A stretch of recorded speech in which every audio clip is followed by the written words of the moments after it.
While the ruling stopped short of that, it nonetheless constituted an overwhelming rebuke of Israel's wartime conduct.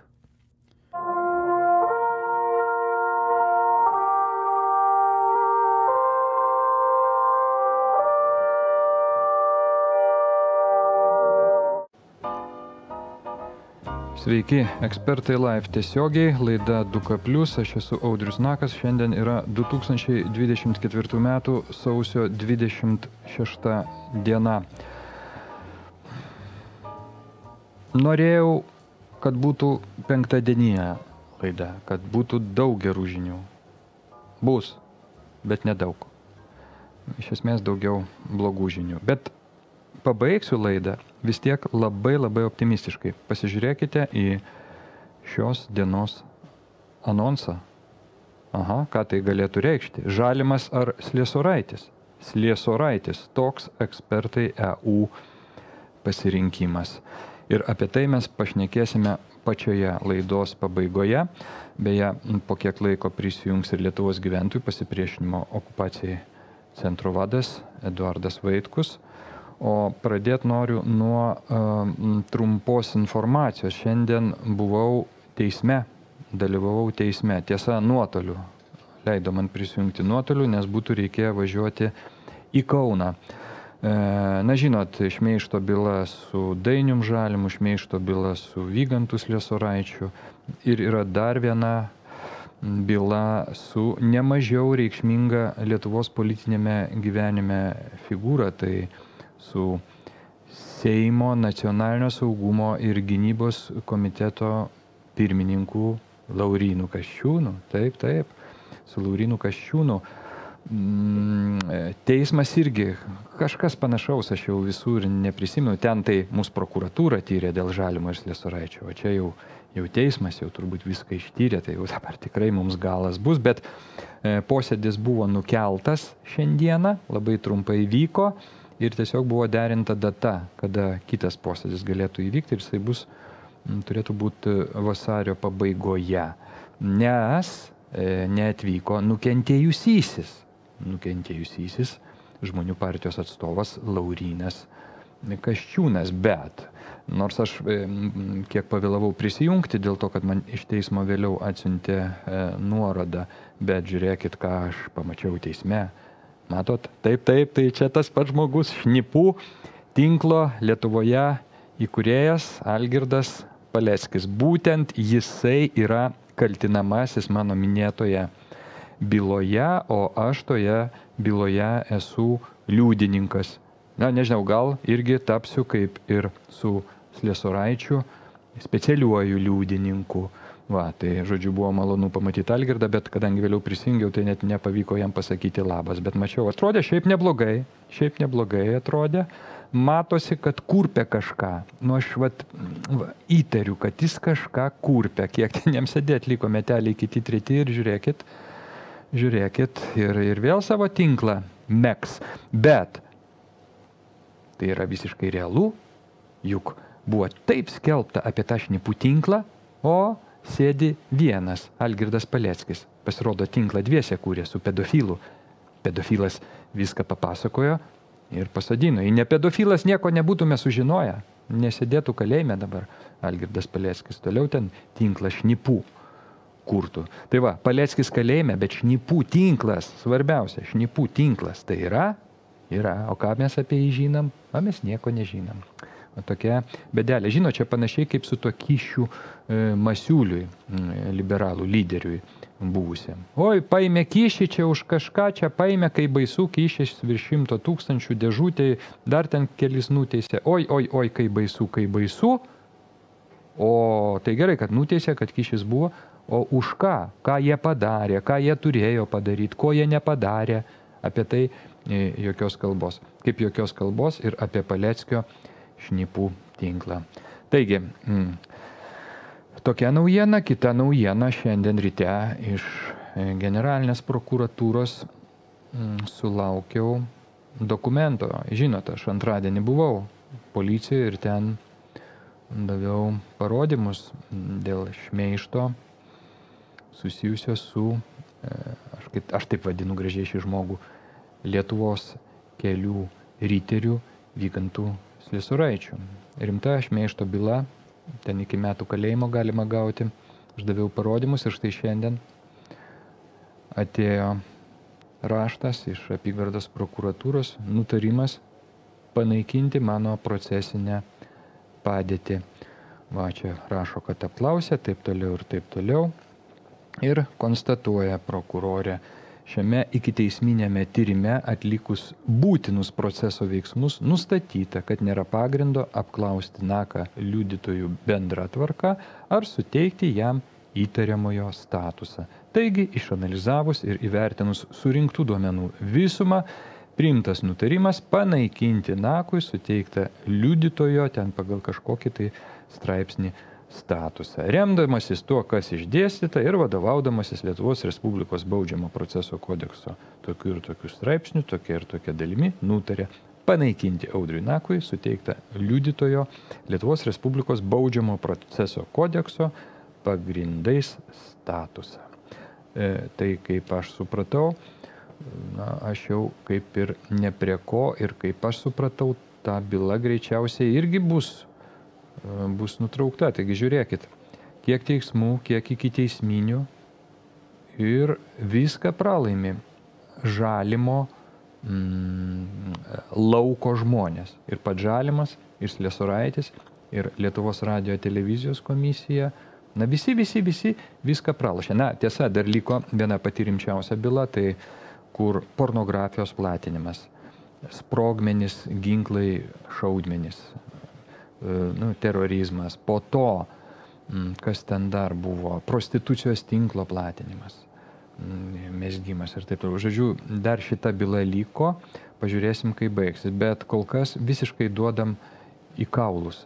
Ta prasme, man tai malonu, nes kaltinami mes absoliučiai be jokio pagrindo. Tie žmonės piktnaudžiauja savo pareigomis, savo statusu, savo ryšiais, gaišina tiek prokuratūros, tiek teismų laiką. Manau, kad lygiai taip pat baigsis ir ta byla, kur Algirdas Paleckis kaltinamas, nes kuo jis kaltinamas?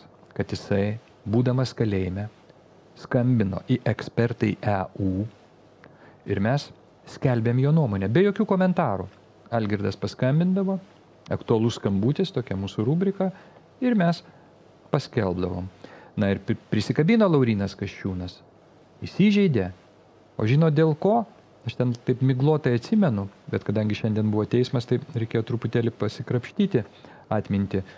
Dėl to, kad Algirdas Paleckis kartojo, aš sakyčiau netgi citavo, oficialios Rusijos Federacijos valstybės paslapties prezidentės Dalios Grybauskaitės naratyvą apie ką? Apie Lietuvos partizanus, už ką Dalia Grybauskaitė gavo jau nepriklausomos Lietuvos laikais 1993 metais mokslinį laipsnį. Reiškia, tenai buvo parašyta tiesa apie žudymus ir visus kitus blogus dalykus. Ir būtent tą naratyvą keliose savo skambučiuose ir išdėstė Algirdas Paleckis. Taigi, ką aš noriu pasakyti? Aš noriu pasakyti, kad ir ta byla, aš manau, su Laurynu Kasčiūnu baigsis lygiai taip, kaip ir su Žalimu, kaip ir su Sliesuraičiu, kaip su Lietuvos radijo televizijos komisija, kur jį pralošė. Matot, kokios šiandien optimistinės tarsi naujienos, bet mes juk kalbėsim ne tik apie optimistinius dalykus, bet ir apie negerus, labai negerus dalykus iš karto po socialinės reklamos. Kiek dabar pinigų yra Landsbergio fonde?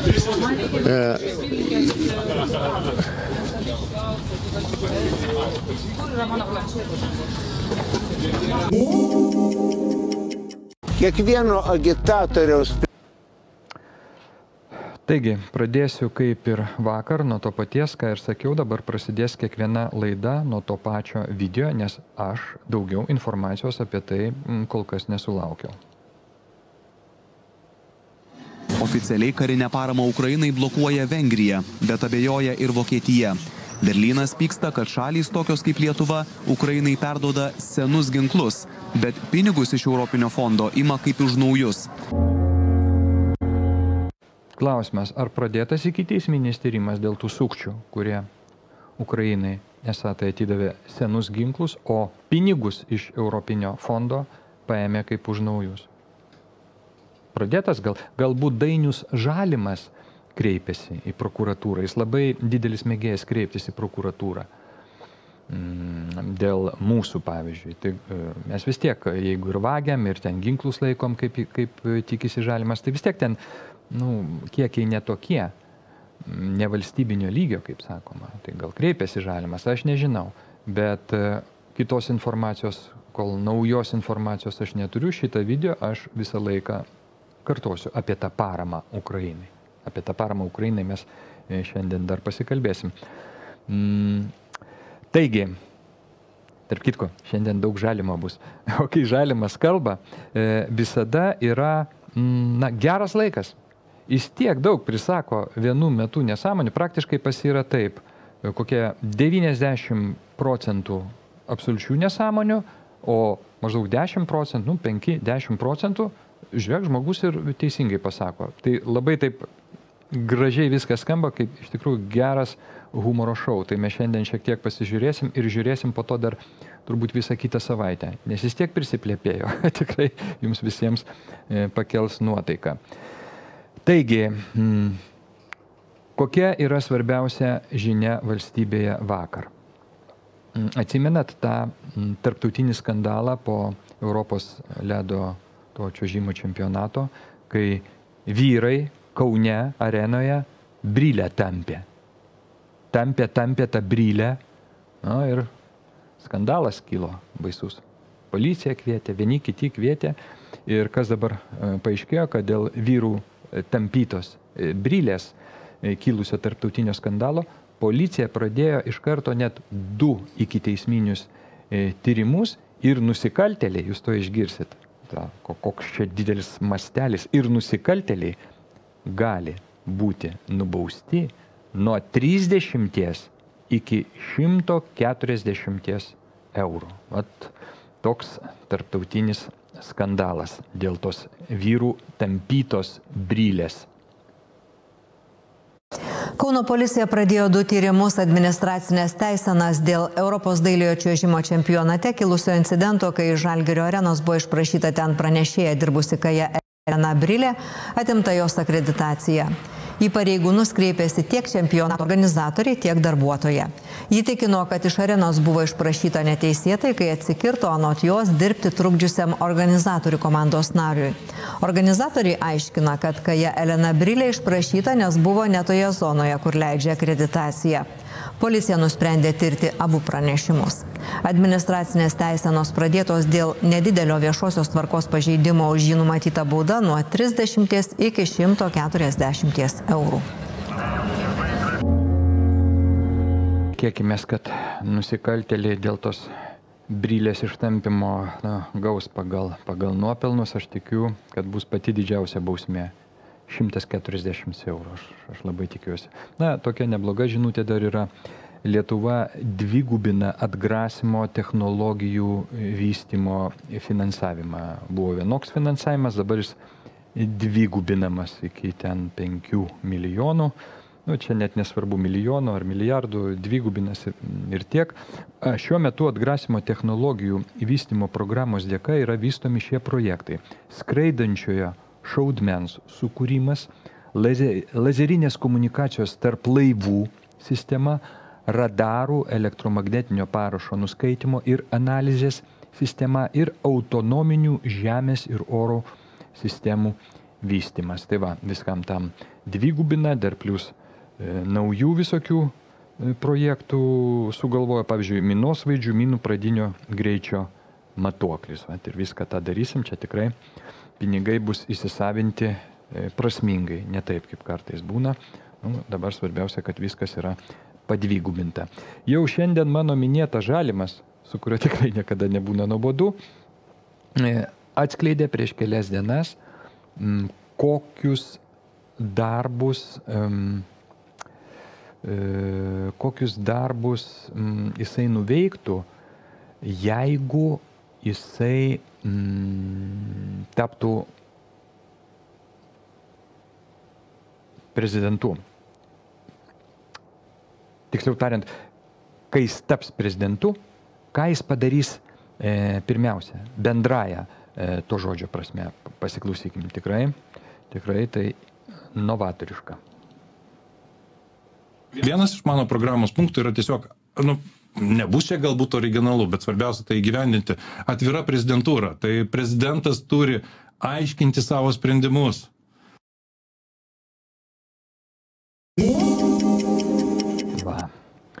Tai va taip ir pravers prezidentūrą ir aiškins sprendimus. Tarsi ta prezidentūra turėtų būti uždaryta ir sprendimai neaiškinami. Kai žinau, Nausėda irgi eidamas sakė pravers. Tai turbūt ir pravėrė. Skersvėjai pučia. Tai va taip. Apie žalimą mes dar pakalbėsim. Bet dabar prisiminkim žemdirbius, kurie šiandien su traktoriais pagaliau išvažiavo iš Vilniaus centro. Na ir turbūt vėl daugiau ten vietos pasidarė Vilniečiam vaikščiot. Sakė, graži paroda buvo.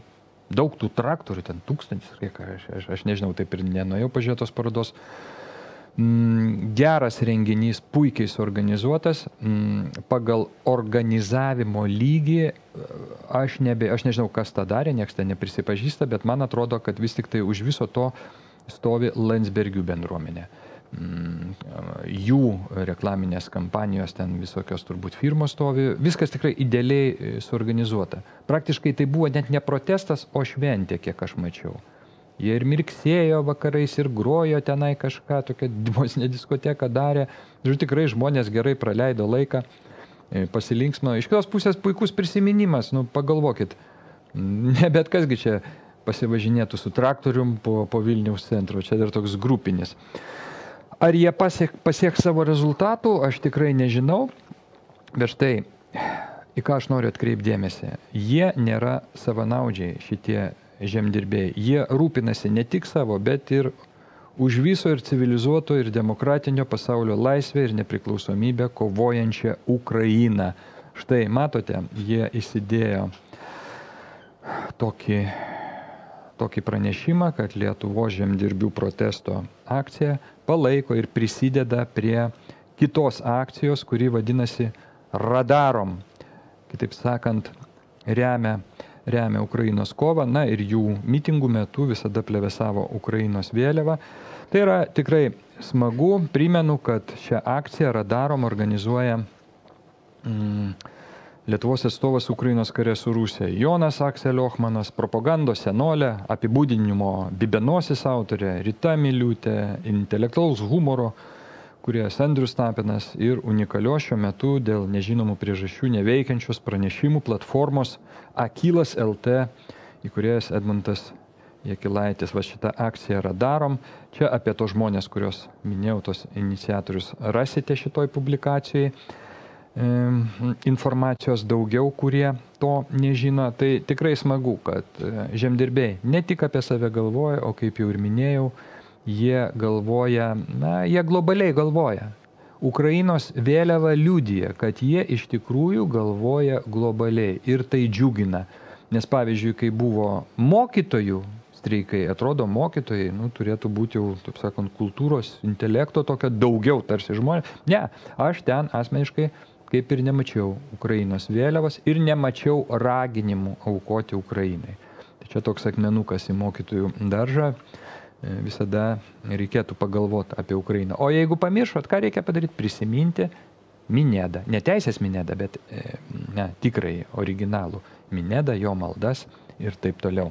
Ir pasižiūrėkime dar, kaip sekasi apsaugoti Ukrainos karius. Jau 3 para vyksta akcija. Pasižiūrėkim, kiek pavyko apsaugoti karių. O jau pavyko apsaugoti 86 Ukrainos karius, surinkta virš 650 000 eurų.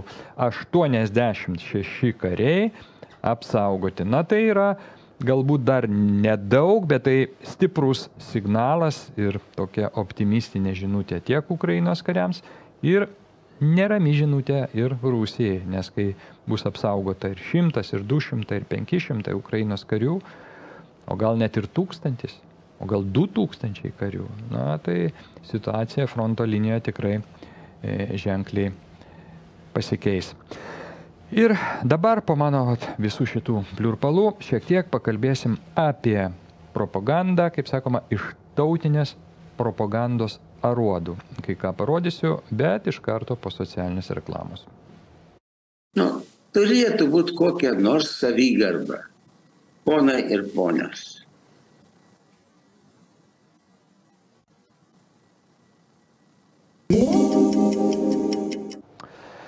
Taigi, tautinės propagandos aruodai. Žinot, čia atsitiko toks įvykis Rusijoje, netoli Belgorodo ar kokio miesto, netaip svarbu, kaip supratau, netoli Ukrainos, nukrito lėktuvas, keleivinis lėktuvas, kuris esą tai neva tai gabeno 60 ar virš 60 Ukrainos belaisvių ir juos turėjo apkeisti. Ir pasižiūrėkim, kaip apie tai pranešė mūsų Monikos Garbačiauskaitės Budrienės vadovaujamas valstybinis transliuotojas. Kyjivas reiškia abejonės, ar Rusijoje nukritusiame lėktuve iš vis buvo Ukrainos piliečių, nors tuo pat metu skelbia pradėjęs tyrimą aplinkybėms išsiaiškinti. Maskva tvirtina, kad Belgorodo srityje nukritęs lėktuvas buvo numuštas Ukrainos pajėgų ir skraidino 65 ukrainiečių karo belaisvius.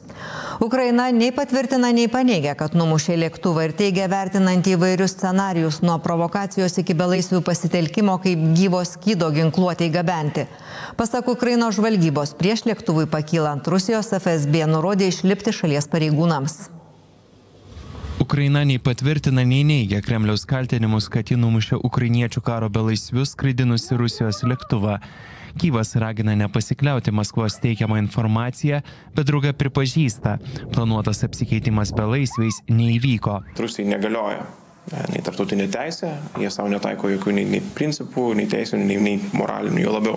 Kyjivui kol kas neatmetant, kad galėjo įvykti netyčinė ir išprovokuota klaida ir savus belaisvius pražudė draugiška ugnis, praeities įvykiai moko nepasikliauti Rusijos teikiamą informaciją. Visa tokia propagandinė strategija Rusijoje, jinai yra paremta tokia oportunistiniu principu. Tai yra tokia situacija yra išnaudojama strateginiams tikslams. Tai yra kelti abejonės vakaruose, kurti, reiškia, pasitikėjimą Ukrainos karinę vadovybę, Ukrainos viduje ir panašiai. Na, supratot, iš esmės viskas aišku, reikia dar palaukti, bet greičiausiai tai padarė rusai, kam padarė, kaip jie tą išnaudo, štai papasakojo šitas gale kalbės propagandistas, kaip ir kitas propagandistas, Lietuvos diplomatijos vadovas Gabrielius Landsbergis irgi pakalbėjo apie Rusijos moralę, žlugusią neteisinę valstybę ir taip toliau. Natūralu, pateikta tokia informacija. Ir dabar pasižiūrėkim, kaip apie tą įvykį pateikia informaciją save gerbiantis kanalas, tarp kitko mano mėgiamas kanalas RTVI, rusų kalba. Iš esmės ten žydų kažkokia televizija, ar tai savininkai jų žydai, netaip svarbu. Svarbu, kad tai yra labai nešališka televizija ir ten daug ko galima pamatyti ir to, ko neparodo pas mus. Bet svarbiausia, jie neprimeta nuomonės. Pažiūrėkim, kaip apie tą įvykį parodė RTVI. На месте падения российского самолета Ил-76 в Белгородской области нашли, предположительно, фрагменты зенитной управляемой ракеты. Об этом со ссылкой на оперативные службы сообщило агентство ТАСС. Ранее сегодня источник телеканала «Франс-Инфо» заявил, что самолет могла сбить украинское ПВО американской ракетой «Патриот». Детали, правда, не приводятся. На пятницу по факту крушения Ил-76 назначили заседание Совбеза ООН. Его запросила российская сторона. Сергей Лавров должен был прибыть в Нью-Йорке с 22 по 24 января для участия в дебатах Совбеза по Ближнему Востоку и заседании по Украине, но теперь задержится еще на несколько дней. Мы запросили уже где-то около часа-полутора назад срочное заседание Совета Безопасности ООН в 15:00 по нью-йоркскому времени. И очень рассчитываем, что французское председательство добросовестно выполнит свои обязанности и назначит такое заседание как можно скорее. Об экстренном заседании Совбеза сразу спросили Джона Кирби, но в Вашингтоне пока не знают, как относиться к крушению Ил-76 с военнопленными на борту. У нас просто недостаточно информации, чтобы прокомментировать эту авиакатастрофу, о которой мы видели сообщения. Мы пытаемся получить больше данных, но с моей стороны было бы неосмотрительно начать спекулировать. Я просто не знаю правдивости всех этих сообщений. Знаете, украинцы утверждают одно, русские утверждают другое, а мы просто не знаем достаточно, чтобы давать свою оценку. Matot, kaip informaciją pateikė save gerbiantis kanalas. Įvairias pusės, amerikiečiai sako, mes nežinom, rusai sako taip, ukrainiečiai sako taip, mes negalim komentuoti ir spekuliuoti taip, kaip spekuliuoja čia Lietuvoje, kai buvo mums trūksta duomenų. Kanalas praneša, kad prancūzai informavo, jog tai numuštas lėktuvas buvo su Patriot raketomis. Ukrainiečiai numušė, yra tokia informacija. Žodžiu, pateiktos visos nuomonės, parodyta Rusijos pusė, kad tenai Lavrovas kalbėjo. Štai kaip atrodo tikra informacija. Tai kadagi Lietuvoje taip veiks panašiai? Aš tik apie žinių formatą kalbu, ne apie kultūros kanalą ar ten radio kultūros kanalus. Ypač radio labai geras kultūros kanalas Lietuvoje yra. Antras ar kaip ten klasika vadinasi. Aš kalbu apie žinių formatą. Negerai, negerai. Nauja valdžia, kai bus, turi iškart sulaužyti stuburą. Gerai to žodžio prasme, tokiom Monikom Garbačiauskaitėm, Budrienėm ir jų dideliai, gausiai ir dosniai mokesčių mokėtojų pinigais išlaikomai propagandistų komandai. Pabaigiant Ukrainos temą, noriu pasiūlyti pasiklausyti situacijos, kokia yra Ukrainoje, iš žmogaus, kuris žino, ką kalba, yra informuotas ir aišku gyvena kaip inkstas taukose, vėlgi iš jūsų mokesčių mokėtojų pinigų.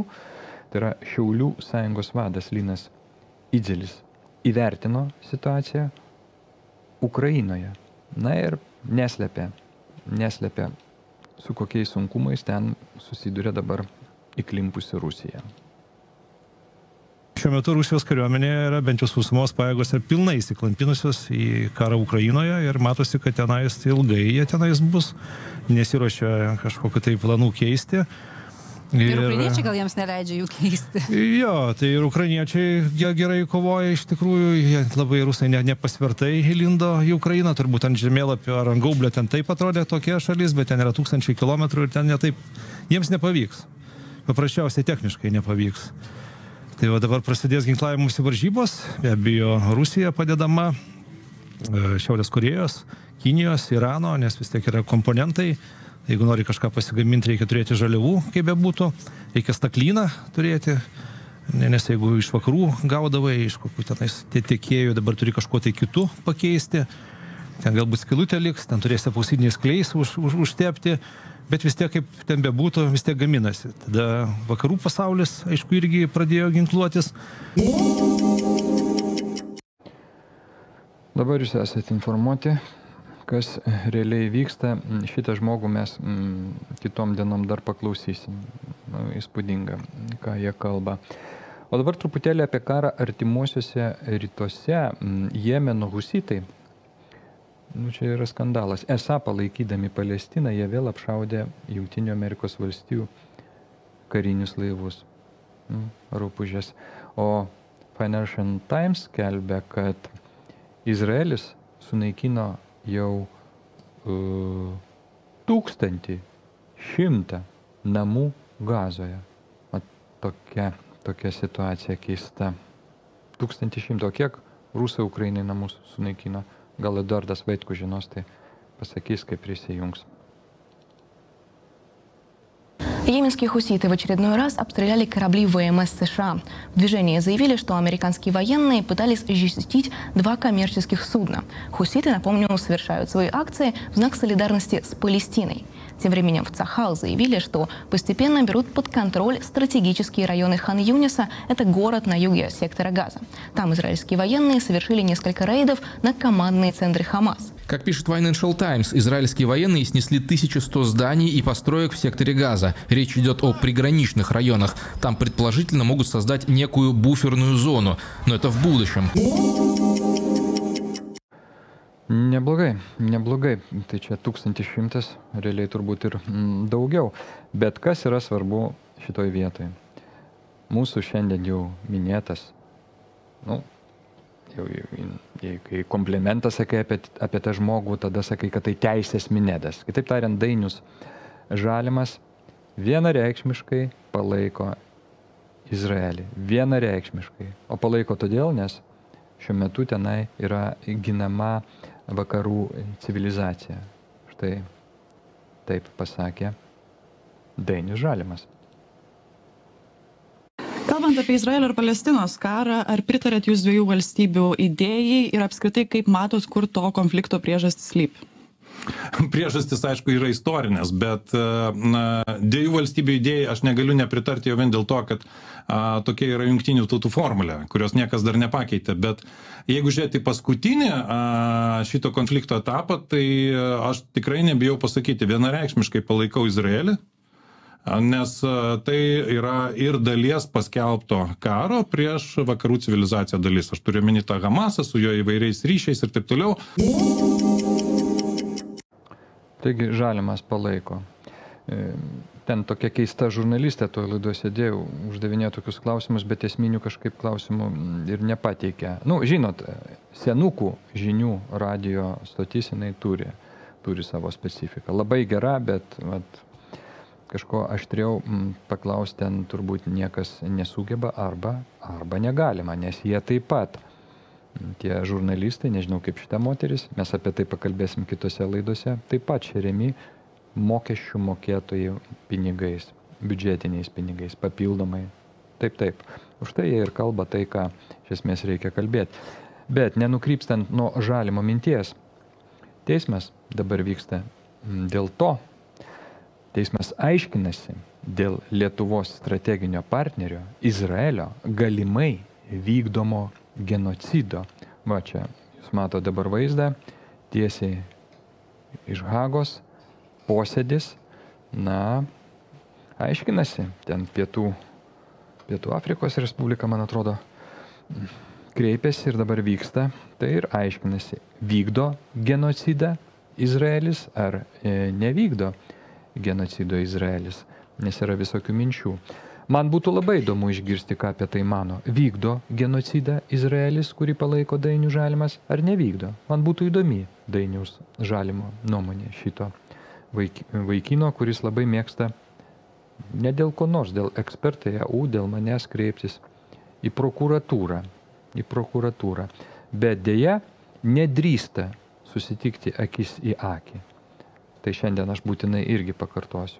Bijo, jisai tiesiog bijo. Būkime atviri. Kad šią tikrai baisią temą to karo užbaigti nors kiek optimistiškiau, noriu parodyti tokį trumpą video. O Telegrame, būtent Telegrame, ten yra begalė įvairiausios informacijos ir geros informacijos, taip pat linksmos, ta prasme, optimistinės informacijos yra. Taigi, jūs čia pamatysit, kaip ant sienos Indijos ir Kinijos, kur valstybės taip pat konfliktuoja, ten pastoviai kažkokių nesutarimų rimtų yra, kaip susitikę ant sienos Indijos ir Kinijos pasieniečiai, pademonstravo, kaip gerai yra nesipykti ir draugiškai gyventi. Jai Shri Ram. Jai Shri Ram. One, two, three. Jai Shri Ram. Thank you.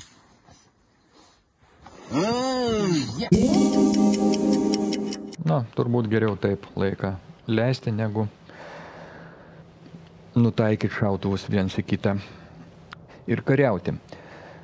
Taigi, dabar net nežinau, ką parodyti jums. Ar Landsbergių viltis ir lūkesčiai jūs domintų, ar iš karto aptarsim šiek tiek Žalimo, mūsų šiandien jau minėto Žalimo fenomeną. Bet jis pats prisiprašė. Jie negali kažkodėl neminėti ekspertai EU. aš niekaip nesuprantu, kodėl jie mus vis mini. Ką mes jiem blogo padarėm?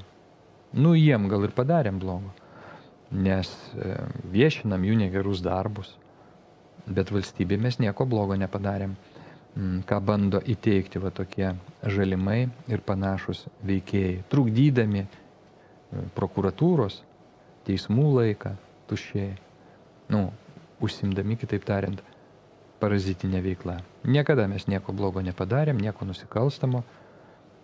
Mūsų veikla švari, tvarkinga, mes esam šios šalies patriotai ir tikimės, kad nuo viso šito šlamšto Lietuva anksčiau ar vėliau, aš manau anksčiau, tikrai apsivalys. Pribrendo tam laikas. Tai gal praleidžiu aš tas Landsbergių viltis ir lūkesčius, nes matau, jau yra prisijungęs ir gerbiamas Eduardas Vaitkus, tai aš tada pakviešiu jį kartu su manimi pažiūrėti keletą svarbių Žalimo pasisakymų labai svarbiais klausimais. Tai gal prijungim Eduardą, pasisveikinsim. Sveiki, Eduardai. Sveiki, Audriau. Pradžiai du niuansai. Vienas. Nors ir trys. Gerai. Nustokite jūs tikėtis, kad kiškučiai taptų drąsūs. Jie drąsūs tik krūmuose. Krūmuose jie drąsūs. Tai tokia ten ir bus, nes kitaip būti negali. Tai pirma. Antra, aš privalau sureaguoti į tą Ukrainos prezidento, pacituoti kai ką, į tą Rusijos lėktuvo numušimą. Pradėsiu nuo Amerikos to patarėjo užsienio reikalams, ar kas jisai ten yra, ar užsienio reikalų ministras. Taip. Kai jisai sakė, mes nežinom, šiuo metu mes nežinom, negalim pasakyti. Tai aš dabar primenu visiems, kad amerikiečiai, tuoj pat, kaip tas nelaimingas Malaizijos lėktuvas buvo numuštas Ukrainos teritorijai, amerikiečiai tuoj pat pranešė, kad jie turi iš palydovų nuotraukas ir informaciją ir kad ta raketa buvo paleista iš Rusijos palaikomų sukilėlių pusės. Tuoj pat ir skubiai. Tačiau, kai buvo teismo procesas ir kaip daug kartinai amerikiečių buvo prašyta, pateikite duomenis, kuriuos sakėt, kad jūs turit ir pagal kuriuos matosi, iš kur paleista raketa. Amerikiečiai atsisakė pateikti šitos duomenis. Bet patikėti jų žodžiu, kad jie turi ir nemeluoja, tai yra būtina. Čia viena. Toliau sekantis. Zelenskis, Ukrainos prezidentas, jeigu kas nepamiršo, tai jis vienu metu ir kokias 4 dienas iš eilės teigė ir akcentavo. Rusijos paleista raketa nuskrido į Lenkijos teritoriją, ten nukrito ir užmušė Lenkijoje žmogų. Tai Rusijos paleista raketa. Aš atsimenu, kad Bidenas, tuo metu Amerikos prezidentas, buvo kažkur Azijoje. Ir jis tada naktį, Lietuvos laiku buvo apie 12 valandą nakties, sakė, ne, ten Ukrainos raketa nukrito. Nepaisant to pasakymo, Zelenskis toliau dar porą dienų sakė, Rusijos raketa ten nukrito, Rusijos raketa nukrito, pažeidė NATO valstybės sieną. Tai yra tiesioginis karinis konfliktas su NATO. Bet tada ir kiti pradėjo sakyti, kad ten Ukrainos raketa, ten ne Rusijos raketa.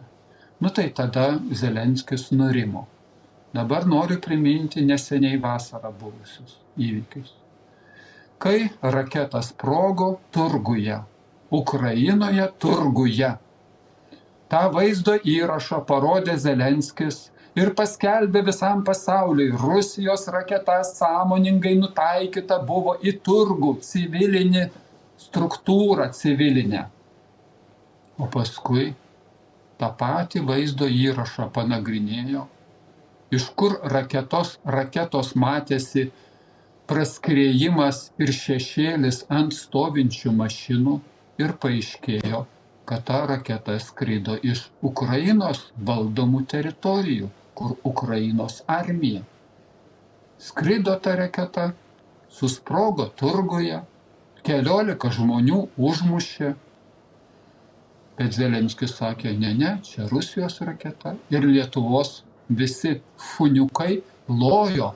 Rusijos raketa vėl sąmoningai buvo pataikyta į turgų. Tai dabar jūs parodėte Rusijos televiziją, jūs parodėte Lietuvos funiukai, ką loja. Ten ne Rusijos televizija. Ten ne Rusijos televizija. Ai, ten žydų, ar ne tik tai, kad rusiškai kalbant. Taip, taip. Tai, o aš pasižiūrėjau Deutsche Welle. Deutsche Welle parodė video ištrauką ir komentavo. Su 65 karo belaisviais lėktuvas buvo numuštas, va taip krito ir taip toliau. tą pačią dieną, tuo pat metu LRT atspausdino straipsnį, kad čia yra melas. Ten nebuvo jokių tų karo belaisvių. Čia yra melas ir neteisybė. BBC irgi tą patį paskelbė. Nu, ką darysi, su ukrainiečių belaisviais lėktuvas buvo numuštas. Aš kalbu apie mūsų melagius. Melagis važiavo per tiltą, sugriuvo ir taip toliau. Įlūžo į tiltą, ten prigėrė melagis, o tokia pat. Tuos melagius reikia pribaigti. Tai kol kas aš apie tiek.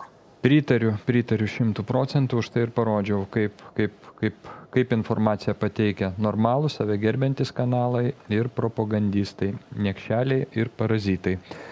Taigi, apie Landsbergių viltis ir lūkesčius pakalbėsim kitą savaitę, nesinori, kaip čia pasakyti, jums prieš savaitgalį jau visiškai sugadinti nuotaikos, bet apie žalimą pakalbėsim, juolab, jau kas ne kas, bet ekspertai EU labai daug turi su to žalimu reikalų, nemalonumų, laiko gaišimų, finansinių nuostolių, būtent per šitą veikėją. Mes nieko nepamirštam, mes viską fiksuojam, viskam ateis laikas. Ir mes pasišnekėsim ir su pačiu žalimu, nors jis labai to bijo. Bet nereikia bijoti, siekia juk valstybės vadovo pareigų, kaip ir Eduardas Vaitkus bando. Ir jis kalba, nebijo, nors mes pasipykstam irgi su Eduardu, pasiginčijam, ir nieko tokio, atauštam ir vėl galim bendrauti, jokių absoliučiai problemų. Tikiuosi, tai bus ir su žalimu, jeigu jis, aišku, nepabėgs kur nors.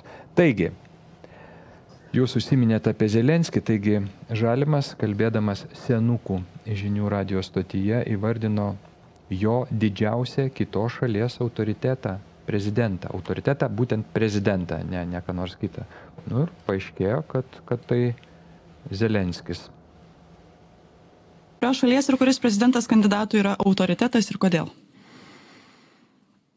Be abejo, dabar reikėtų kalbėti, kad Zelenskis. Ir aš tikrai taip galvoju, matydamas visas neigiamas jo savybės, bet jūs klausit prezidentas, ar ne? Nes jeigu apie politikus, tai pavyzdžiui, turėčiau nepralenkiamą autoritetą Dalai Lamą vis dėlto, bet jo prezidentų nepavadinsi.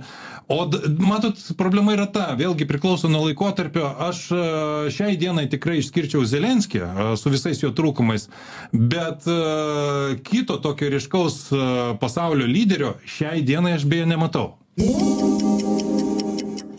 Kokiu reikia būti... Gerai, įsiterpkit, kaip tai nutrauksit mano negražų kokį nors pasakymą. Gerai. Metų žmogum buvo išrinktas Hitleris. Tikrai buvo išrinktas ir puikavosi ant viršelio, ir Amerikoje išrinktas, ne šiaip sau. Hitleris metų žmogų, nes Žalimas teisingai pasakė, va taip reiktų dabar, nes jis žino, kur vėjas pučia. Kaip vėjas pučia, taip ir reikia. Už kiek parduoti Lietuvą, pasakykite, parduosiu ir greitai. Tik tai pasakykite, kaip reikia, padarysiu viską. Laisvės partija neturėjo būti užregistruota rinkimuose, bet užregistravom. Matėt, kaip aš galiu. Padarysim viską. Vyriausia rinkimų komisija pakutensim ir padarys viską, kas ir neteisėtai. O pasakysim paskui, kad tai yra teisėtai. Mesgi viską galim, stengiamės dėl Lietuvos ir dėl savęs. Dėl savęs daugiau negu dėl Lietuvos, bet tai vis tiek, tai yra beveik tas pats, nes mes Lietuvos žmonės esame. Mes irgi čia gyvenam ir savo šeimas turime, tai mes esam labai rūpestingi. Pasakykit, ką padaryti. palaižyti padus, pasiruošęs. Ačiū, kad leidote. Baigiau. Tai jeigu baigėt, aš tada bandau surasti tą Hitlerį. Štai. Gražu. Gražiai atrodo. Kažkokie garsai sklinda. Čia pas jūs? Ne. Čia pas jūs, man atrodo. Čia pas mus? Jo. Zvimbė jau ausyse. Gerai, taigi taip atrodė Hitleris, panašiai galėtų atrodyti ir Zelenskis, turbūt ir atrodė. Žalimas, čia dabar susijęs su jumis bus Žalimas, išjunkite ten garsą. Kažką ten įjungia, kažkokius žaidimus mūsų technikai pradėjo žaisti vidury laidos. Taigi, Žalimas įvardino pirmuosius darbus, iš karto kuriuos darys, kai taps prezidentu. Tai susipažinkit su tais darbais, nes jūs irgi esat paskelbęs tos pirmuosius darbus, jeigu jūs būtumėt išrinktas, ką jūs darytumėt pirmomis dienomis. Tai ir Žalimas dabar, aš iš jo pirmo išgirdau be jūsų, kokie bus darbai, pasiklausykime. Koks bus pirmas darbas, kurio imsitės tapęs prezidentu? Apsikim, be to dažniausiai atsakymo komandą formuosiu, kaip galima geresnį. Tai aišku, čia yra dar dalis ceremoninių darbų, kurias aš norėjau praleisti. Tai, pavyzdžiui, paklausti, ar Seimas vis dar tebe pasitikė ministro pirmininku ir tada iš naujo tvirtinti vyriausybės sudėtį. Bet visi kiti darbai, aš jau minėjau, tai pirmiausiai gynyba. Tai yra tie 2 prarasti metai. Tai gynyba ir užsienio politika. Baikim šitos nesusikalbėjimus. Reikia tikrai turėti veikiančią diplomatinę tarnybą. Gynyba ir užsienio politika. Taip, kaip jis taip labai apibendrito. Bet kai jis tą kalba, tai čia be jokios ironijos, bet iš tikrųjų atrodo žmogus išleistas iš palatos, aprengtas kostiumų, kaip ir priklauso, prakaituotas, bet jisai dėsto savo viziją. Išleistas iš Vasaros 5 Vilniuje. Čia žinot, Eduardai, jūs gerai, kas čia per įstaiga buvo Vasaros 5, turbūt ir dabar veikia, aš nežinau. Bet tarybiniais laikais tai visada gazdindavo to Vasaros 5. Audriau, šitam kontekste aš kaip tik atsakysiu, nes vakar gavau raštą iš Vyriausios rinkimų komisijos. Kodėl aš gavau raštą? Todėl, kad buvau apskundęs LRT. O apskundžiau dėl to, kad yra diskriminacija ir nelygios teisės. Aš jiems nusinčiau savo pirmosius darbus, atspausdinkit man. Jie atsisakė spausdinti. Nusinčiau kartu kursu Zigmą Vaišvilą sutrumpintas straipsnis, kaip iš mūsų pavogė Lietuvos valstybė, kur įstatymai, teisės aktai, viskas surašyta nuosekliai. Atsisakė spausdinti. Apskundžiau Vyriausiai rinkimų komisijai. Taigi dabar, čia susiję su pirmais darbais. Taigi, gavau atsakymą, kad VRK pritarė LRT pozicijai, kad mano atžvilgių diskriminacijos ir nelygių teisių nebuvo. Kodėl nebuvo? Todėl, kad LRT neskelbtų bet kokio kandidato nuomonę, jeigu jinai prieštarauja Lietuvos įstatymam, demokratijai ir taip toliau. Buvo pacituota Vaitkaus nuomonė, būtent prie pirmųjų darbų. Pavyzdžiui, nuomonė, kad reikia priimti užsienio agentų įstatymą.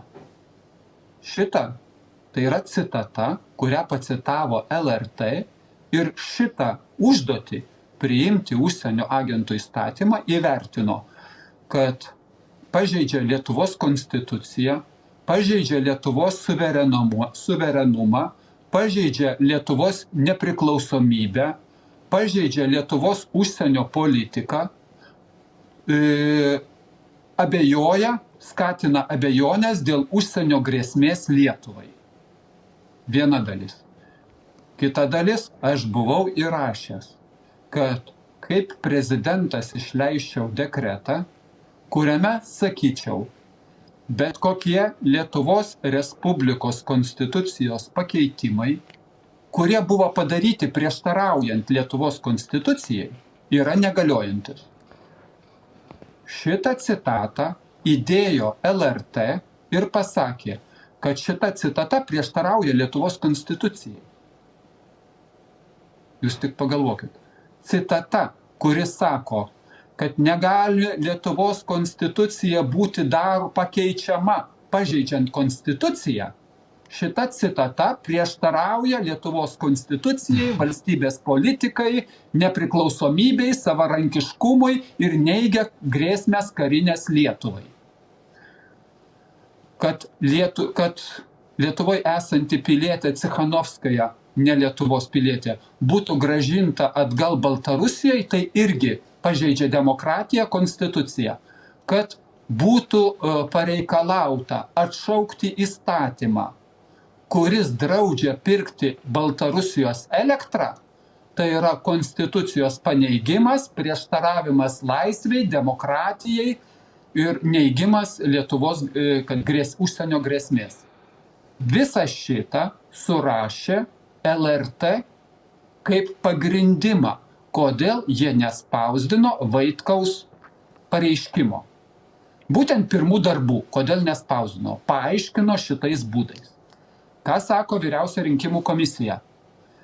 Jie rašo, mes nevertinam, ar LRT teisingai įvertino Vaitkaus nuomonę ar neteisingai.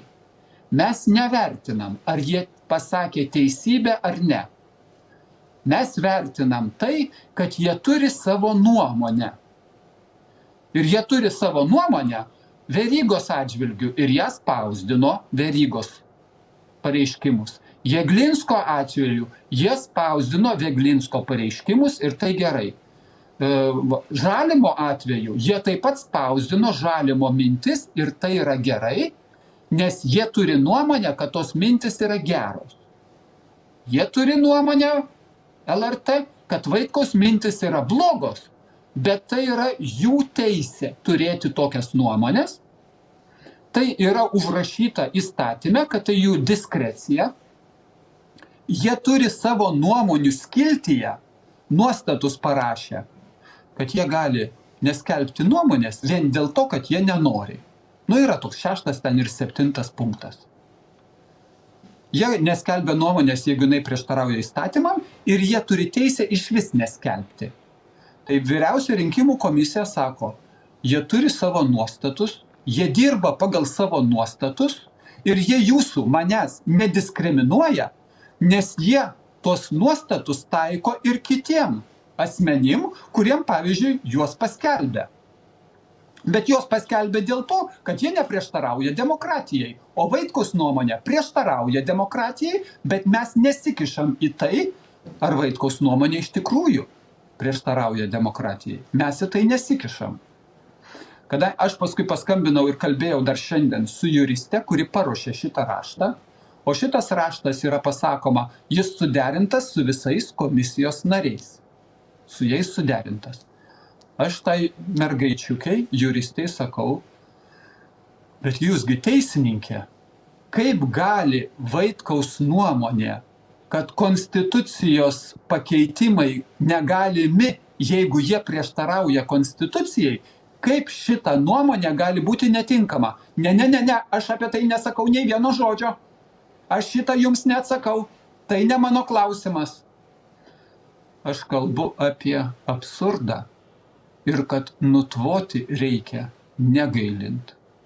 Ir aš tada dabar jau sakau, ne tik VSD, bet ir Vyriausia rinkimų komisija negailint išmėžti ir visiems nariam 10 metų uždrausti dirbti valstybės tarnyboje, o teisininkam, kurie, jeigu tyrimo metu būtų nustatyta, kad jie sąmoningai priėmė paruošė klaidingus sprendimus, turi būti irgi imtasi tam tikrų priemonių.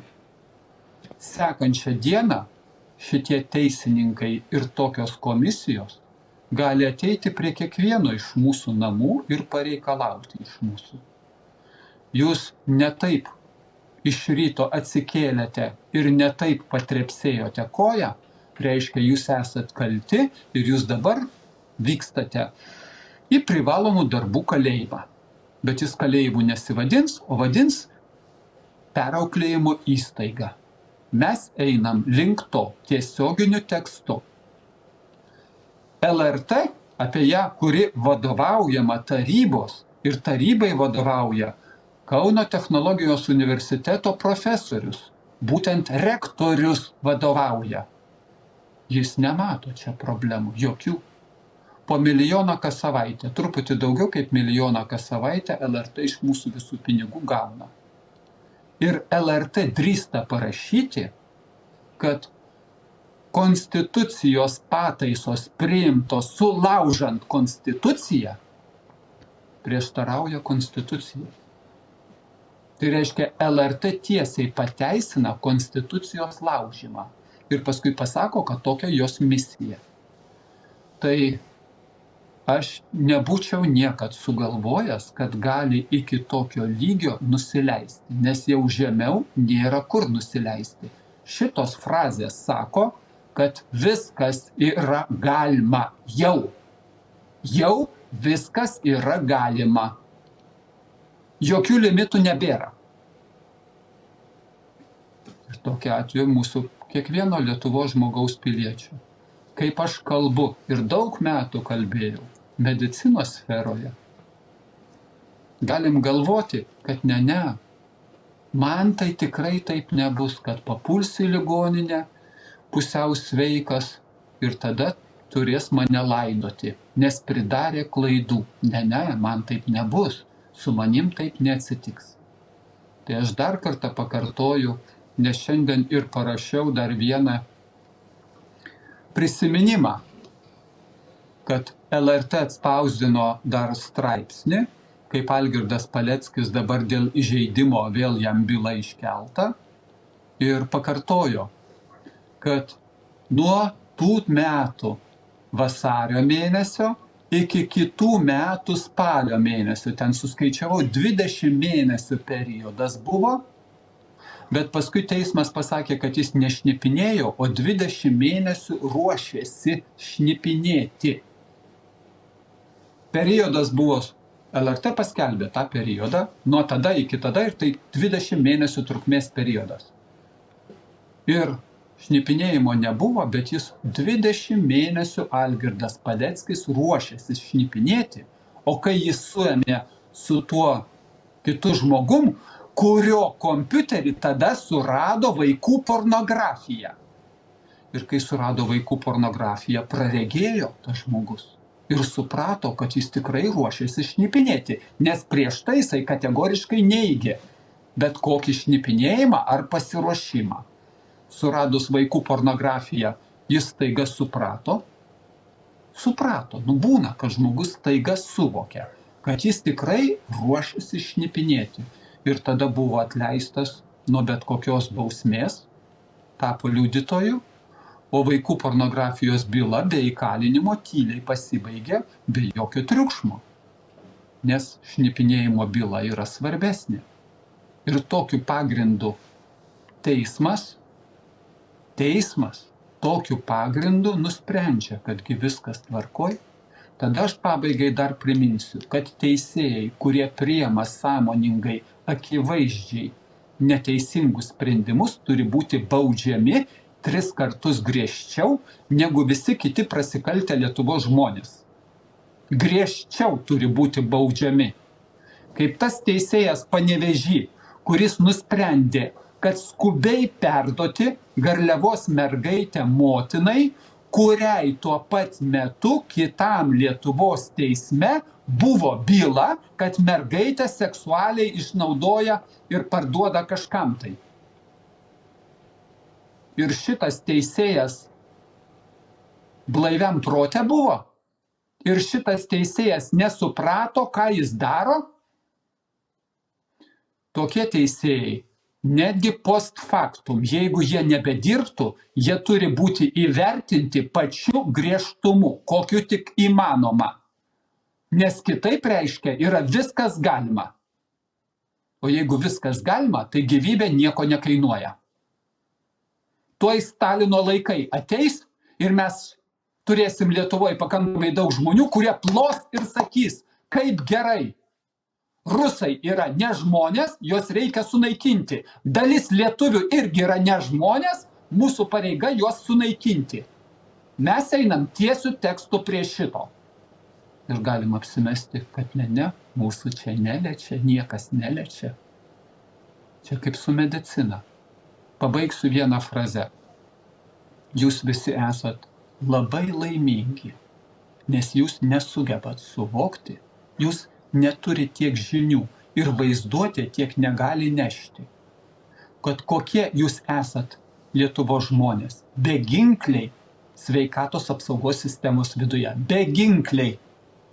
Ir jūs esate beteisiai ir nelygiateisiai. Bet jums smagiau užsimerkti ir sakyti, aš nenoriu suvokti, nes aš nieko negaliu padaryti. O aš sakau, viską jūs galite, tik tai reikia panorėti. Štai kaip ir išsiplėčiau. Taip, išsiplėtėt ir gerai, kad išsiplėtėt. Mes galim sau leisti išsiplėsti, kas mums uždraus? Mesgi ne valstybinis Šeštadienis toj bus. Taip, bet į kai ką noriu atkreipti dėmesį, į kelis momentus, kai jūs minėjot. Jūs, kai minėjot, kad jūsų nepublikuoja mokesčių mokėtojų pinigais išlaikomas kanalas, ką kaip ir... Dėl lygiateisiškumo ir pasijuokti iš jūsų galėtų, bet jie net ir to nedaro, nes negerus dalykus tenai deklaruojate. Ir jūsų tie teiginiai, demokratijai, kenkia nepriklausomybei, kaip sakėte, savarankiškumui, konstitucijai. Čia visada reikia pridėti vieną žodelį prieš tą demokratiją, nepriklausomybę, jų demokratijai, jų nepriklausomybei, jų savarankiškumui, jų konstitucijai, nerašytai, nes rašyta konstitucija visai kitaip atrodo negu jų gyvenimas, tiesą sakant, pagal kokius jie įstatymus gyvena. Būtent tą žodelį pridėti jų. Ir tą žodelį reikia tiesiog eliminuoti. Tačiau, kai jūs užsiminėt apie negerus teisėjus ar ten teisėsaugininkus, tai be abejo taip, bet žiūrėkite, ką aš noriu atkreipti dėmesį dabar. Teigti, kad visi teismai blogi, ar aš iš vis to niekada nesu sakęs. Visada nieks nebūna. Taip? Visada esu sakęs, kad generalinė prokuratūra yra pagrindinis kriminalinio pasaulio buferis. Ta daug kartų teigiau, jūs tą žinote ir taip toliau. Bet tik aš noriu atkreipti dėmesį, tiek teisėjų tarpe, tiek prokurorų yra daugybė, manyčiau, labai sąžiningų prokurorų. Ir tos bylos, ten baudžiamosios ar kokios, ir tie teismai, jie atitenka tokiem išskirtiniam asmenybėm, sakyčiau. Paruoštiem, patikimiem. Tai patys tie teisėjai ir patys tie prokurorai turi įsivalyti nuo to. Ir dabar aš matydamas bent tuos sprendimus paskutiniais metais, kurie susiję su ekspertai EU, su manimi, aš matau, kad ten dirba žmonės ir ten dirba protingi žmonės. Ir aš manau, man būtų įdomu su jais pabendrauti, nebūtinai viešai. Esu kažkada tą daręs, kad sužinot daugiau, kas juos jaudina profesiniai srity ir taip toliau.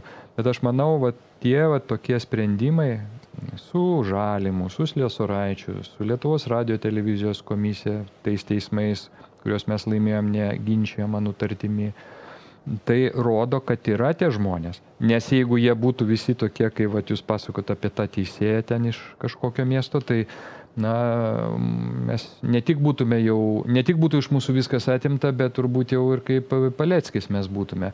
Taip, kad aš noriu palinkėti būtent tai bendruomeniai, kuri yra labai labai svarbi. Teisingumas yra numeris 1 dabar. Tai yra pats pagrindinis dalykas šiuo metu ir nuo jų tai priklauso. Tai aš matau, tiesą sakant, žiūrėdamas į visą šitą peklą, į visas pastangas šitų vadinamų žalimų brigados prieš mus, konkrečiai prieš mus nukreipta, aš matau, kad, kaip sakoma, turi stuburą ir tie prokurorai, ir tie teisėjai, kurie priima mums palankius sprendimus. Tai yra sveikintina ir aš manau, kad mums reikia palaikyti tokius žmonės. Kiekvieną kartą, bet kokiai progai pasitaikius. Aišku, reikia ir sakyti, kur yra blogai. Ta mes darom kiekvieną dieną, bet šitoj srity pirmiausia reikia palaikymą, kad jie irgi nebijotų. Kad iš tikrųjų ta prokuratūra taptų nepriklausoma, realiai nepriklausoma. Nepriklausytų nuo kažkokių grupuočių visiems žinomų, bet būtų nepriklausoma. Nuo užsakymo nepriklausytų. Tai būtent. Bet naudodamasis progą, kadangi mes niekur šiandien neskubam, aš vis tik tai noriu pacituoti šiek tiek, galim, jeigu mano monitorių, čia vat yra Žalimas, kur paviešino tos pirmosius darbus, kai taps prezidentu, girdėjot, jis gynybą tvarkys, ką per porą metų nepavyko ir ten užsienio politiką tvarkys, ne, kas nepavyko Žalimui. Čia jo pirmieji darbai, per pirmas porą dienų padarys. Aš pacituosiu, čia palyginimui įdėjom jūsų pirmosius darbus, kurie, čia vat net raudonai pažymėta, pažeidžia demokratijos principus ir Lietuvos Respublikos konstituciją, kaip teigia valstybinis transliuotojas vadovaujamas Monikos Garbačiauskaitės Budrienės ir kaip teigia Vyriausioji rinkimų komisija vadovaujama Linos Petronienės. Nu ir keletą visų necituosiu. Va, jūsų vienas pirmųjų darbų. Nurodyti, pašalinti užsienio valstybių vėliavas nuo Lietuvos valstybinių institucijų ir ambasadų pastatų. Puiku? Puiku. Na, jūs čia norit paruošti vizitus, kažkokius konstitucijos pakeitimus. Na, va, man pavyzdžiui šitas labai patiko. Atšaukti oficialios Rusijos Federacijos valstybės paslapties prezidentės Dalios Grybauskaitės pasirašytą ir Seimui teiktą ratifikuoti Stambulo konvenciją, kurioje įteisinamos visuomeninės lytis. Nu, tai kas čia blogo? Čia, man atrodo, labai gerai.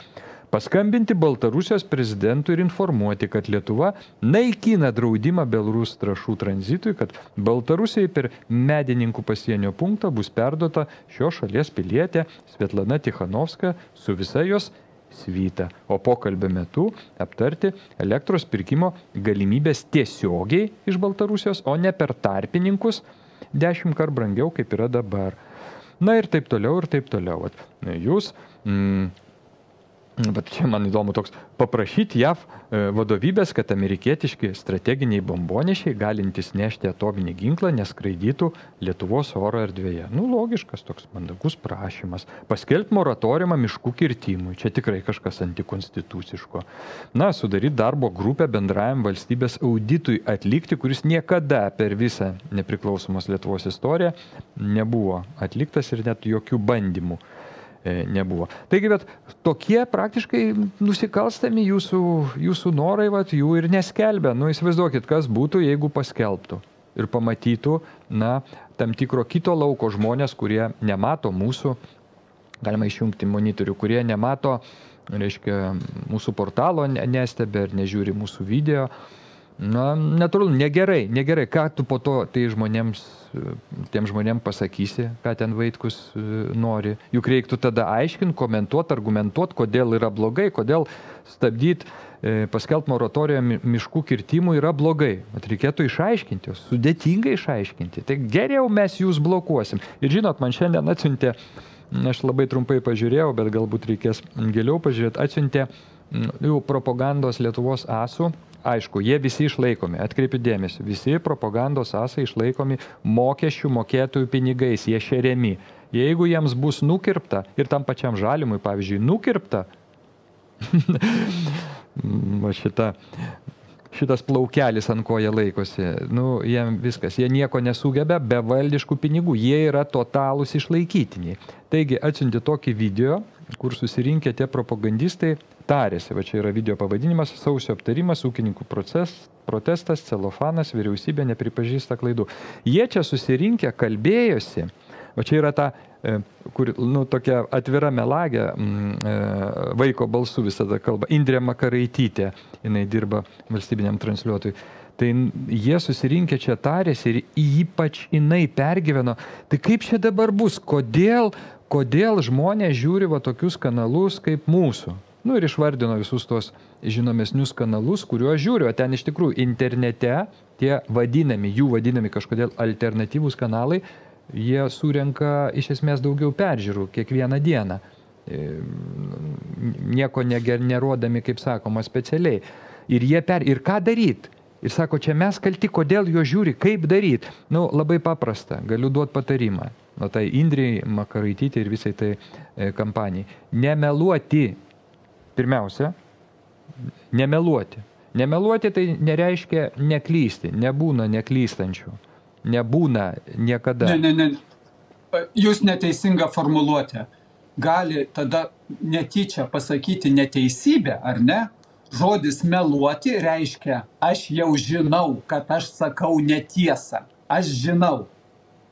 tai gali netyčia neteisybę pasakyti, ne taip pasakyti, kaip yra, bet žodis meluoti, tai visada... Taip. Būtent. Ir šitoj vietoj, labai juokingai man atrodė tas pokalbis, kad jie pergyveno būtent dėl to, kad dėmesio sulaukia visi kiti, o todėl ir sulaukia dėmesio. Nereikėtų tų jokių alternatyvių kanalų, mes tikrai nenarpliotume čia žinių turbūt, jeigu visą tai rodytų valstybinis transliuotojas ar kiti nepriklausomi didieji užsakomieji kanalai. Tada mes darytume, nežinau, humoro kokias laidas, nesusijusias su politika laidas, nežinau, Eduardas ten apie mediciną pasakotų ar dar ką nori pasakotų, nes viskas būtų gerai. Mes ten pasižiūrėtume ir ten gautume informaciją. O dabar manipuliuojama, meluojama, nuslepiama ir taip toliau. Vat Indrė Makaraitytė kaip simbolis to melo, dezinformacijos galėtų būti, nors visada jie pasivadina, kaip tokie jau pagrindiniai, jie save įvardė kaip pagrindiniai tiesos nešėjai. Taigi labai juokingas man pasirodė šitas video. Ir kągi, einam gal į pabaigą, jau užsipliurpėm, bet dar noriu parodyti vieną Žalimo, kurisai paaiškina, mūsų mylimas ir brangus, neįkainuojamas Dainius Žalimas, paaiškina, kodėl jisai vienu metu urmu, kaip sakoma, siekia ir Europos parlamento, ir Lietuvos prezidento posto. Aš nebejoju, kad dar po to bandys ir Seimo nario posto, jeigu nepavyks abu rinkimai. Bet čia jisai labai paprastai paaiškina, kodėl jisai taip daro. Tai, kad jau nusprendėte eiti Europos parlamento rinkimus, rodo, kad netikite savo pergalę prezidento rinkimus. Ne, tai rodo, kad aš suku į politiką ir labai rimtai apie tai galvoju, o Europos parlamento rinkimai vis dėlto yra praktiškai po mėnesio nuo prezidento rinkimų. Tai jeigu mane išrinksit prezidentu, tai be abejo aš tenai nedalyvausiu. Tai... Aš ten nedalyvausiu, jeigu išrinks prezidento, jeigu neišrinksite Europarlamentą, tai tada į Seimą bandysiu. Fainas žmogus, būsimas politikas, nes jis dar kol kas ne politikas, jisai bando, bet bando, kaip sakoma, čia kaip kazino ateini, statai tenai viską, gal pavyks, bet tai veikėjas neeilinis, parazitas neeilinis, todėl jisai tikrai bus dėmesio centre pas mus ilgai kaip pavyzdys visų negerovių, toks kaip kempinė, kur galima paimti kaip pavyzdį viso šito parazitizmo. O kodėl? Kodėl būtent jisai? O todėl, kad jisai nuolatos mus mini. Jis kreipiasi į prokuratūrą, kaip jau minėjau, į teismus ir taip toliau. Ir bet kokiai progai pasitaikius mūsų ekspertai EU mini. Jeigu jau mus mini, mes tikrai atsiliepiam. Tai aš primenu dar kartą, ką jis ten kalbėjo Senukų žinių radijo stotyje. Blogai ar gerai išrinktam politikui dalyvauti dalies visuomenės prieštaringai vertinamuose alternatyvios žiniasklaidos priemonėse, turiu omeny geriau bandyti kalbėtis su prieštaringai nusiteikusia visuomenės dalimi ar ją visiškai ignoruoti? Aš visada linkęs į kalbėjimuose, bet yra tam tikrų žiniasklaidos priemonių, aš prisipažinsiu, kaip mes šiandien kalbėjome, ekspertai jų. Tai yra užribis, tai yra dezinformacija rusiška platinama. Tai tokiuose be abejo, aš manau, kad save gerbintis politikas ir gerbintis rinkėjas politikas turėtų nedalyvauti. Su Janutiene sutiktumėt pasikalbėti interviu? Visų pirma, nekvietė, bet ko gero ne. Noriu dar kartą pasinaudodamas progą būtinai replikuoti Žalimui, kai jisai sako platinama Lietuvoje rusiška dezinformacija. Tai yra, reiškia, priešiška informacija. Dezinformacija platinama tam, kad suklaidinti Lietuvos gyventojus. Akivaizdu, Lietuvoje yra draudžiama ta dezinformacija. Draudžiami rusiški kanalai, jie blokuojami, portalai išjunginėjami, dirba tarnybos. Tai Žalimas taip kalbėdamas, jisai visų pirma spjauna ne ant ekspertai EU, jisai spjauna ant tų tarnybų. Nes jeigu mes kleistume dezinformaciją, tai būtų tiesiog viskas išjungta. O teismuose mes viską pralaimėtume, kai buvo, o nelaimėtume. Suprantat? Tai šitoj vietoj Žalimas spjauna ant tų tarnybų. Kitas dalykas, aš jau kalbėjau su teisininku šiandien, mes paprašysim, Žalimas dabar viešas asmo, valstybės vadovas, nesvarbu, kad jis bijo bendrauti, bet mes paprašysim, kad jisai pateiktų tos rusiškos dezinformacijos atvejus. sąrašą pateiktų, kuris yra užfiksavęs. Nes tai, ką jisai buvo pateikęs jau skundosi į prokuratūrą, kaip anonimas ir po to dėka Zigmo Vaišvilos pavyko sužinoti, kad tai daro ir tos skundus rašo Žalimas su savo talmudais nesąmonių. Na, tai tenai nieko nebuvo. Ten buvo tiesiog nesąmonės, mes tą citavom ir toliau cituosim. Bet dabar jisai vėl kalba, kad mes skleidžiam priešo dezinformaciją. Tai yra nusikalstama veika. Tai pona Žalimai, jau nekartą kreipėtės į prokuratūrą, tai kodėl nesikreipėt? Jūsgi gina demokratiją, turit firmą iš vieno žmogaus, kur esate direktorius, maudotės kaip inkstas taukuose, valdiškose piniguose, nieko neveikdamas, tiesą sakant, tai kodėl jūs nesikreipėt į prokuratūrą? O todėl, kad jūs puikiai žinote, kad mes neskleidžiam dezinformacijos absoliučiai jokios. Jeigu mes cituojam Landsbergį, ką pasakė, jeigu mes cituojam Lavrovą, ką pasakė, jeigu mes cituojam Putiną, Kinijos vadovą ar JAV prezidentą, ką pasakė, tai jie tai pasakė. Ir mes cituojam. Ir mes cituojam labai plačiai. Jeigu kalba Putinas, pavyzdžiui, tai Panorama pacituoja 2 sakinius ir pasako, ką pasakė Putinas, o dar svarbiau pasako, ką jisai pagalvojo tą sakydamas. Nes Panorama mūsų žino, Monikos Garbačiauskaitės Budrienės. O mes dedam pilnai visada, stengiamės dėti visus pasisakymus, ar tai būtų 5 minučių ar 5 valandų. Žmonės, sakau, žiūri, jeigu kam įdomu. Mes cituojam ir tai nėra jokia absoliučiai dezinformacija. Žalimas yra melagių melagis.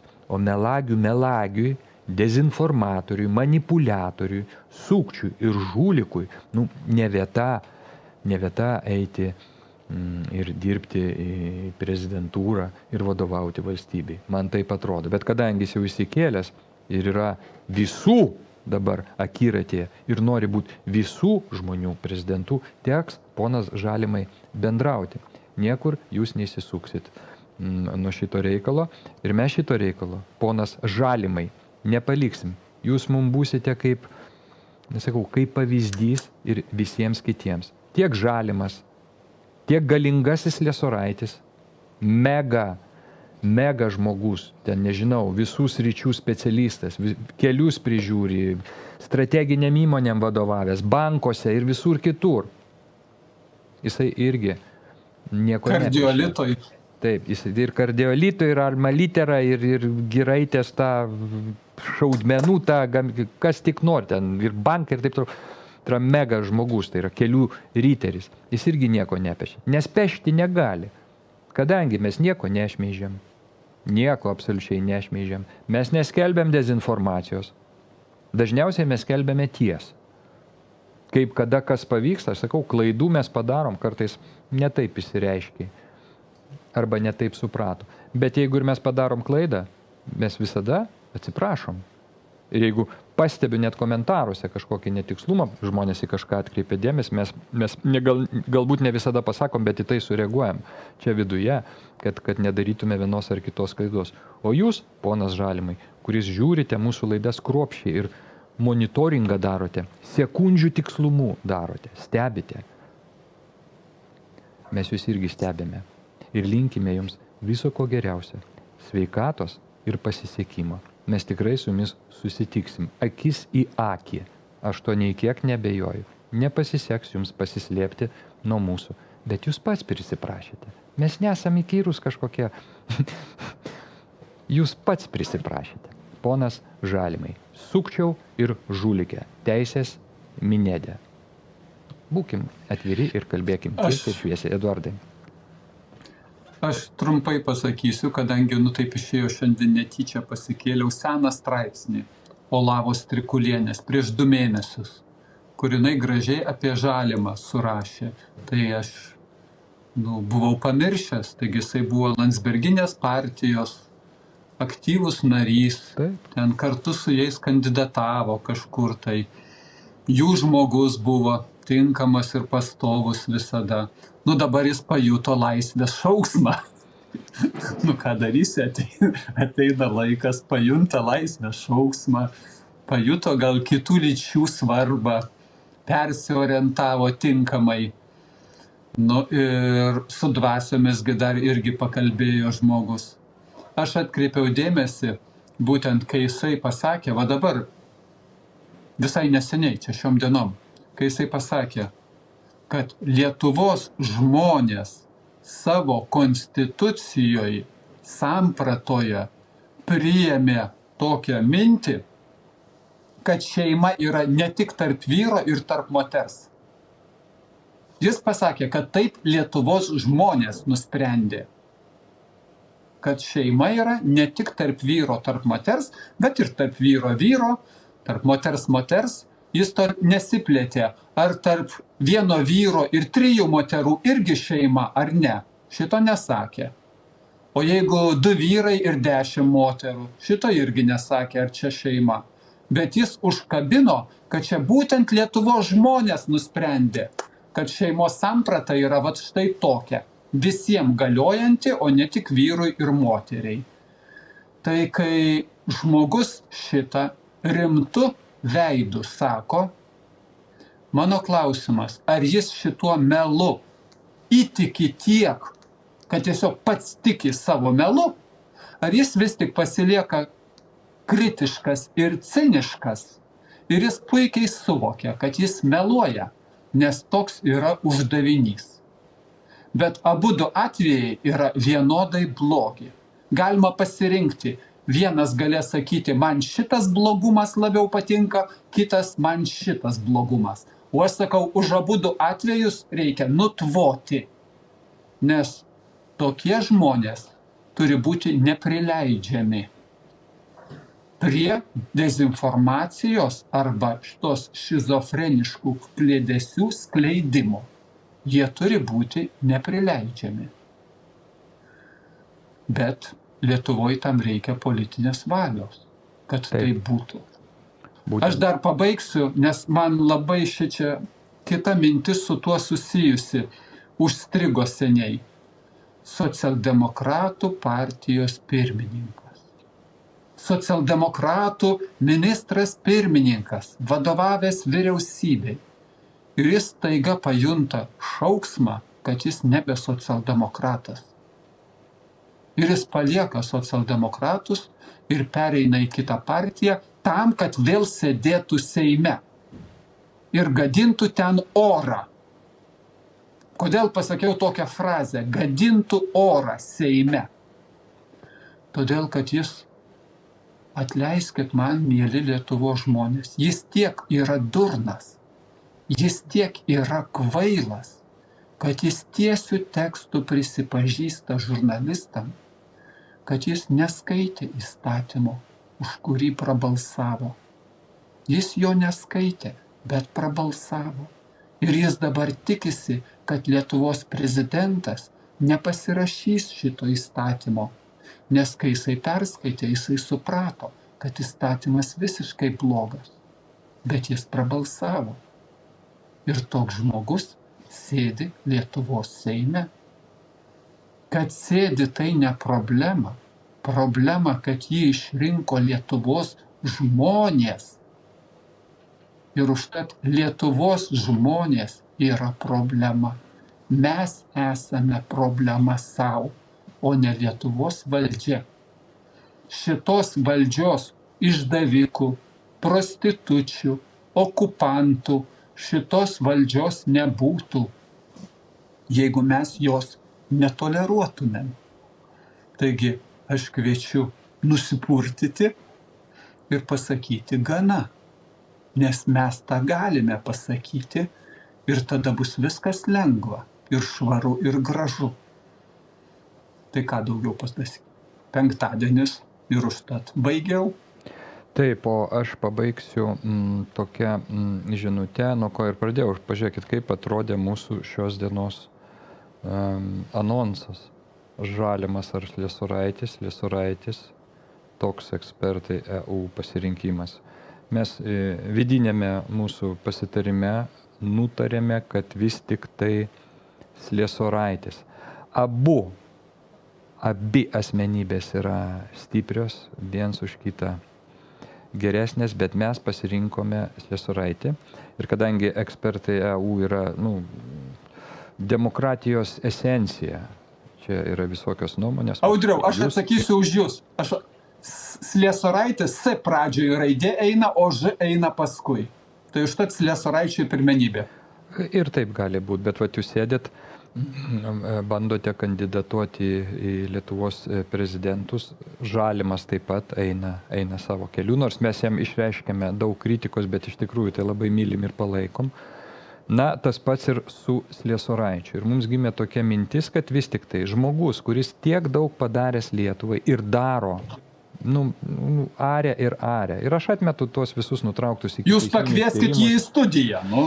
Tai taip, tyrimus dėl tų šmeižtų, na, būna visada gyvenime pasitaiko visokių konfliktinių situacijų, aš tai pavadinu, bet dabar jau kaip ir, citavau laidos pradžioje, jau prokuratūra atsiuntė, kad jau nuimate nuo manęs visus tos kaltinimus, nepareikš įtarimų ir taip toliau. Tai mes pasitarėm ir yra tokia iniciatyva, kad Sliesoraitis taip pat kandidatuotų į Lietuvos prezidentus.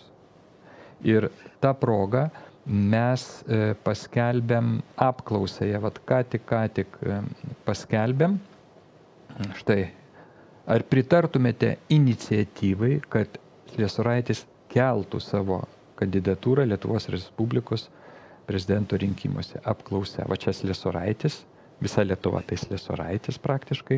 Ir tokie atsakymai į šitą klausimą. Taip, be abejo, pritariu. Antras variantas, pritariu. Trečias variantas, tikrai pritariu. Ir ketvirtas variantas, tik du verti. Jis arba teisės minėtas. Va šiuo metu jau balsavo 11, na ir daugiausia surinko ketvirtas variantas, bet ir kiti variantai surinka. Turiu įtarimo, kad tauta palaikys šią kandidatūrą Lietuvos prezidento rinkimuose, nes aš manau, kad apie tą žmogų reikia žinoti daugiau.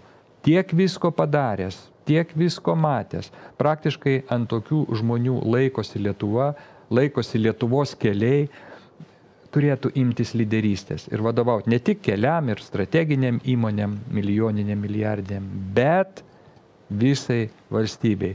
Sutvarkė Sliesoraitis Lietuvos kelius, išsaugojo, gal taip pasakykim, Lietuvos kelius, ten yra dar tam tikrų problemų, sutvarkys ir išsaugos Lietuvą. Na, tokia mano mintis, tokia mano bendraminčių mintis. Aš manau, kad jūs tikrai irgi palaiko čia idėją ir padėsit savo balsą. Ar pritarsit, ar taip pat pritarsit, ar tikrai pritarsit, kad Vygantas Sliesoraitis kandidatuotų. Laiko dar yra ten iki, man atrodo, vasario pabaigos, kažkelintos dienos galima. Iki vasario 18. Iki vasario 18. Mes dabar bandysim nuolatos susisiekti su Vygantu Sliesoraičiu, kurio niekas nematė.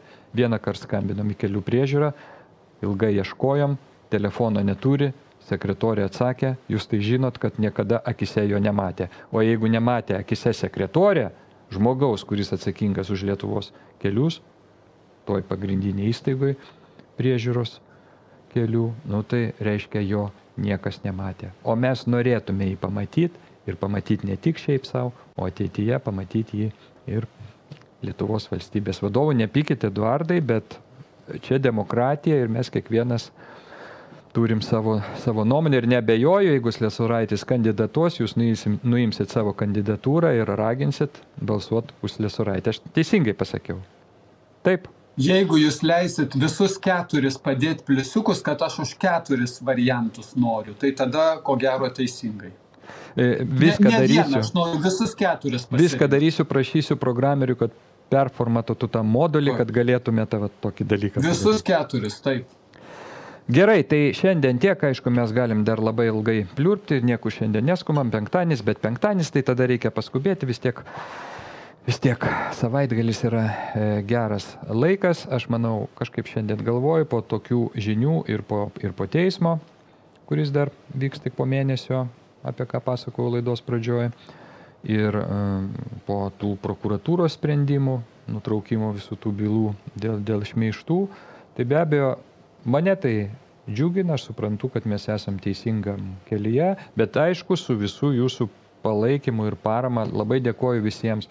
Ir patikėkit, ypatingai dėkoju tiems žmonėms, kurie, matos, pavyzdžiui, paukoja mums, ten 3 eurus, 5 eurus. Patikėkit, tai yra labai džiugiai nuteikia, kadangi žmonės, daugelis žmonių tikrai neturi daug pinigų, o kai kurie iš vis sunkiai verčiasi. Ir aš žinau vieną pensininką, kuris pastoviai mums aukoja, jis ten perveda, kai gali 5 eurus. Jam tai nuo to biudžeto tai yra suma, bet tai yra pagrindas mūsų. Ir dėkoju be abejo visiems tie, kurie gali daugiau ir taip toliau. Be jūsų nebūtų mūsų, taip kad judėkime į priekį, gero savaitgalio ir ačiū Eduardui už dalyvavimą. Iki. Iki.